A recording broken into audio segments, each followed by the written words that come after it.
Saudade do calendário do futebol brasileiro? Eu diria que sim. Sério? Sério mesmo. É mesmo, é? E não é só para contrariar aqueles que tanto se queixam. É para poder dizer, sobretudo, a competitividade. O calendário eu sei que é uma loucura, que é difícil para todos nós, os profissionais envolvidos, mas aquilo que é competitividade deixa-me saudades. Não tem que ser, como sempre, de 3 em 3 ou de 4 em 4 dias, mas eu gosto de poder competir e competir a um nível alto, como aqui se compete no Brasil. Porque é muito louco, né, Arthur? Porque, assim, ainda mais o tamanho que é o Brasil, e aí quando você, por exemplo, joga um brasileiro misturado com uma Libertadores ou uma Copa do Brasil, você joga, por exemplo, domingo na região nordeste do Brasil, por exemplo, você joga em Salvador, numa temperatura X, e aí na quarta-feira você tem que jogar em Porto Alegre, no sul do país, com a temperatura baixa, ou então até fora do país para fazer um jogo de Libertadores da América. Quer dizer que, assim, apesar de ser desgastante, você acabou de dizer, mas esse gostinho, né, da competição, você sente falta? Não, é muito desgastante. E eu imagino que para os atletas seja de facto uma tarefa árdua de poder estar semana após semana preparados para fazer face às exigências. Uma questão que para mim é muito importante é nós podermos ter os departamentos que são complementares ao nosso trabalho e que nos ajudam imenso naquilo que é este processo que é tão importante no Brasil. Eu diria que é talvez o processo mais importante que eu destaco, que é o processo de recuperação. Que é... Fisiologia, nutrição, fisioterapia. Com certeza, porque nós temos tudo isso como um dado necessário em qualquer outra parte do mundo para competir. Aqui tem de facto um destaque maior, porque nós trabalhamos muito. Falo-lhe também acrescentando a questão da análise, porque nós trabalhamos muito analiticamente, porque de facto o tempo é pouco e nós temos que saber dosear aquilo que é o esforço dos atletas. Precisamos de facto de homens também preparados para isso tudo, mas os departamentos são fundamentais para que nós possamos ter, e nós no Botafogo tínhamos de facto um departamento, ou uns departamentos muito competentes, muito capazes, bem preparados, bem equipados, para podermos dar resposta a isso que é de facto determinante e de uma exigência muito grande. Se essa comissão multidisciplinar é tão importante, não tenho dúvida que é, né? E passou a ser ainda mais importante devido à exigência do calendário, dos jogos. Por que tudo morre no colo do treinador? Por que o treinador tem que ser responsável por tudo na hora da cobrança? Faz parte. Há um exagero, na tua opinião, desse excesso de responsabilidade que é atribuída ao treinador? Não. Para mim não há exagero nenhum e acho que é justo que se cobre tudo ao treinador. E eu, pelo menos, eu gosto que assim seja. Eu gosto de ser o líder nos bons e nos maus momentos e como líder eu tenho que poder dominar, não ser o mais entendido, mas dominar todas as ciências e aquilo que nos complementa. E eu também tenho que tomar as minhas decisões de poder rodear-me dos melhores. Eu, se não estiver satisfeito com o fisiologista, na próxima temporada não vai sair nas primeiras notícias do jornal, mas eu vou procurar contratar 2, 3 jogadores, mas vou também contratar um novo fisiologista. Ou seja, eu tenho que também fazer a minha avaliação interna de me poder rodear dos melhores e fazer com que o rendimento não seja só e nem nunca dos jogadores, do treinador, mas de todos aqueles que trabalham connosco. Portanto, isto também é um aspecto fundamental, porque a cobrança que nos é colocada também nos obriga a não ficarmos passivos, de ter apenas e só departamentos, que depois pouco ou nada sabemos sobre eles. Não, eu gosto e estou por dentro de tudo aquilo que é a minha área. Você busca esse conhecimento? Claramente. Busco esse conhecimento e procuro com que dentro daquilo que é o meu dia-a-dia, a minha rotina diária, eu estar envolvido nisso também. E procurar saber que, delegando responsabilidades, evidentemente, porque eu não sou dominador dessas ciências, sim, mas eu tenho que ter, pelo menos, reportes, tenho que ter conhecimento diário daquilo que nós estamos a fazer em relação a esse trabalho também. E de quem é a última palavra nessa hora? Minha. É sua ou é do fisiologista? É minha. Ou é do médico ou é do fisioterapeuta? É minha. Mesmo ele dizendo, Arthur, vai se colocar o jogador X ele pode estourar e tal, e aí você faz o quê? Você ouve, mas se tiver que colocar, você coloca. A resposta é minha, ou seja, eu tenho sempre a última palavra em relação a isso. Agora, evidentemente, que eu tendo gente também com quem trabalho, com quem confio, eu também ouço muita gente para poder tomar as minhas decisões. Agora, as minhas decisões são tomadas sempre pensando naquilo que é o melhor para a equipa, sobretudo para a equipa, e depois também sabendo que aqui e ali vamos ter alguns riscos, aqui e ali eu tenho que ser o mais pragmático, porque as decisões e aquilo que falamos sou aquele que mais depende de resultados. Portanto, eu tenho que ter responsabilidade também sobre essa última palavra, ouvindo todos aqueles que comigo trabalham. Até onde vai a palavra do jogador?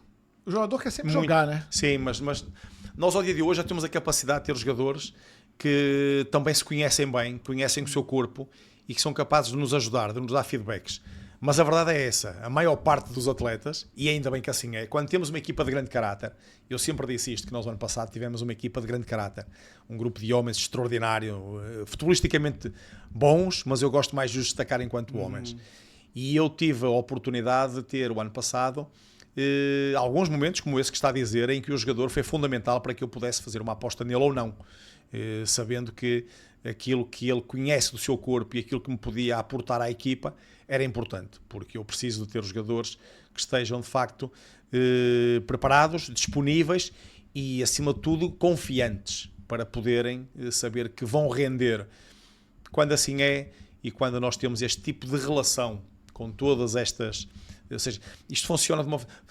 É que o jogo aparece quando o árbitro apita dentro de campo, aqueles 11 que ali estão, mas há muita coisa por trás, muito contexto que nos envolve para nós chegarmos e de facto estarmos lá com os melhores. Eu não sei quem disse, mas uma vez eu ouvi um técnico dizer o seguinte: os 90 minutos são as coisas mais fáceis para um treinador.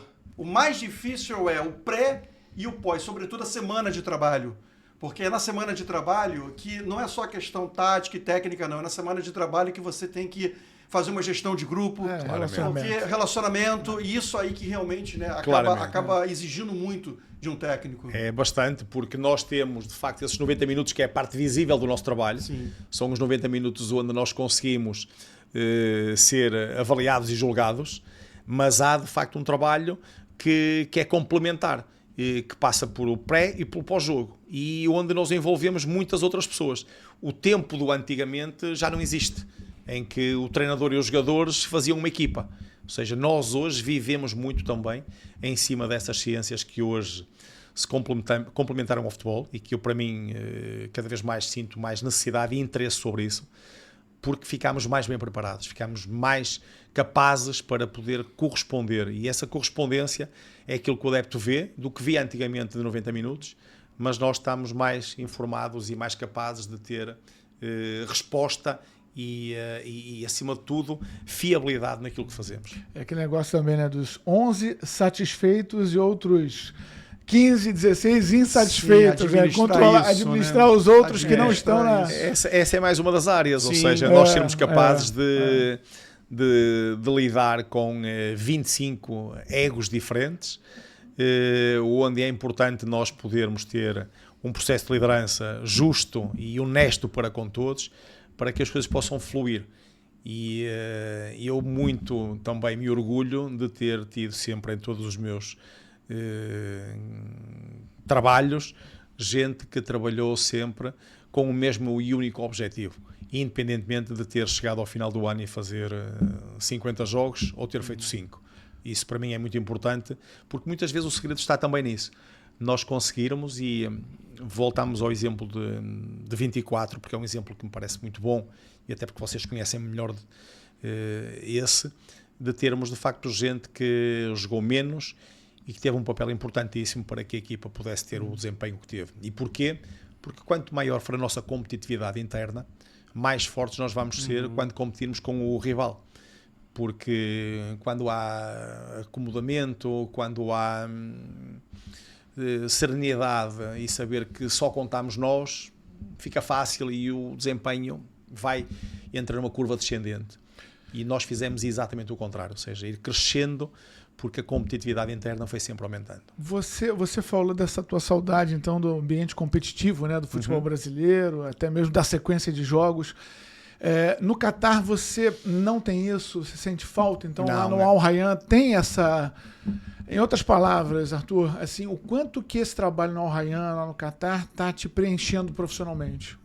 É um preenchimento bem diferente. Do ponto de vista competitivo, é incomparável nós compararmos aquilo que é a realidade de uma equipa brasileira àquilo que é o Al Rayyan, o clube onde eu estou hoje. E porquê? Porque nós temos, de facto, também 4 competições lá, mas que têm uma dimensão competitiva diferente desta, incluído aquilo que é a sequência de jogos. Ou seja, o quadro competitivo é também muito específico, muito virado para aquilo que é a competição interna, mas também e sobretudo para a possibilidade das seleções nacionais. Lá há uma grande valência das seleções que têm uma predominância naquilo que são a própria liga em si. Isto dizer o quê? Que, por exemplo, se nós paramos aqui 2 semanas para uma data FIFA, lá param 4 porque fazem um período antes da paragem para poder preparar melhor a seleção. Nesse sentido. O preenchimento é de eu saber que estou a fazer um trabalho dentro de um projeto que se apresenta também como um projeto que procura ser vencedor. O Rayyan já não ganha há algum tempo. Nós este ano, em 6 meses, conseguimos fazer um upgrade muito grande em relação àquilo que foi o crescimento da equipa. E falo de números que no final nós, no fundo, é aquilo que também valida. Ou seja, o que valida a temporada é o troféu no final, é o título. Sim. Mas para nós que temos que ser um pouco mais analistas e mais macroanalistas, nós temos que pegar também em dados, e nós fomos a equipa que mais pontos fez juntamente com o vencedor do campeonato, fomos a equipa que melhor aproveitamento teve em bolas paradas, por exemplo, fomos a segunda equipa em relação ao número de golos marcados, fomos uma equipa que atingiu uma final que há 16 anos, salvo erro, não se atingia, que era a Copa do Emir, que é uma competição extremamente importante lá, porque é soberano, é a competição do nosso soberano Emir. Portanto, tudo isto é um trabalho que é progressivo.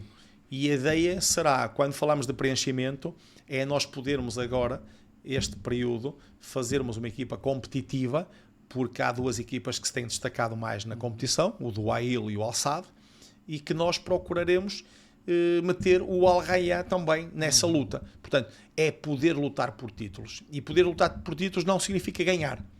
Significa evoluir e estar nas decisões. Ou seja, podermos nós tentar competir até lá.